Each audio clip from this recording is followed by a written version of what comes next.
On today's episode of the 5-Minute Leadership Podcast, as always, we are talking about leadership, to leaders. Today, it's a privilege to have my friend Kevin Menezes, the senior pastor of Every Nation Mumbai. Kevin, welcome to the podcast. Thank you so much, Pastor Steve. It's really an honor to be here. Yeah, I always enjoy hearing what's happening in India, especially in Mumbai. 12 years there, and God has done so much, and I'm sure there have been a lot of challenges. And our topic today is, as a leader, what has been the greatest challenge you have faced as a spiritual leader? I guess the foremost challenge that I faced was to lead myself and my family into the calling that God called us to do, was to return to India to plant a church. And how long were you away from India? Because we met in Dubai. You were a businessman and a leader in our church there. We were away for approximately 10 years. So when God called us, it was actually here in Manila in 2002 at what was then known as the Asian Invasion Conference. And we really heard the call of God to return to India. And my first reaction was, oh God, it's too huge. And being Indian, just thinking about planting a church in a nation of almost 3 billion people was just overwhelming, leaving our corporate jobs and moving into the calling that God had for us. And we had 3 children at the time.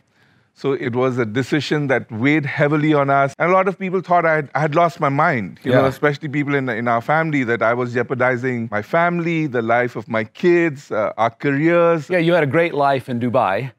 And a great church, and I'm sure a wonderful income and a strategic position of status. And so why would you walk away from that? There are a few times in my life when I almost felt I heard the audible voice of God. And that was one of those moments. And even as I talk to you right now, I sort of sense I can relive that moment when God just told me to step out of that boat and so you follow said that Him. The challenge was leading your family from the transition from Dubai and the corporate world back to India and now a ministry context.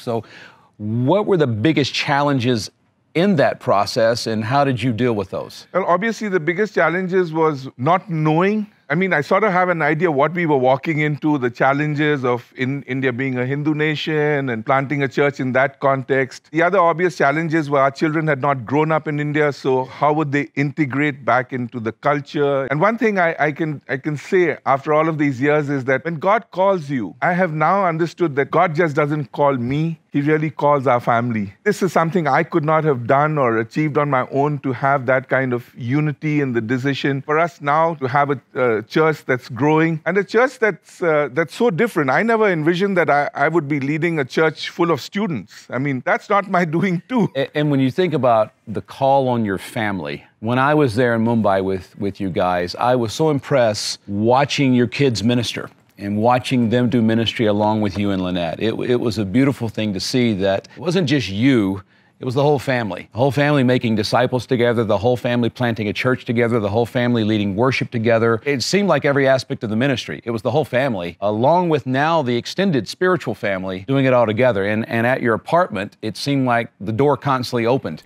There was some people knocked, some people didn't, but it seemed like there was a constant stream of students. It was as if you had 15 kids. Is it still like that? Is your apartment always filled with young people? I don't know if you'd remember this, Pastor Steve, but years ago when I sat with you and Deborah once in Nashville and I asked you the question of how do I reach out to young people? This is what you told me, and I never ever forget it. I practice it even till this day. You said just keep your home open to young people and let them come and hang out with your kids. And as you hear their conversations and all of that, you know, you'd know how to disciple them and what to talk to them. And it's a leadership lesson I never forgot. And I still live by that. We have really an open door in our home. You've been there. And I go to sleep. I don't know when I wake up how many kids would be there. But it's just a joy. And Kevin, I have truly been inspired by the work in Mumbai and how it's spreading across the nation. You've taken the step of faith, you and your family, the sacrifices that we don't talk about often, but they're there, they're real. And I really appreciate what you guys are doing. And as we think about the leadership challenges, the call of God doesn't mean there will not be challenges. Actually, the call of God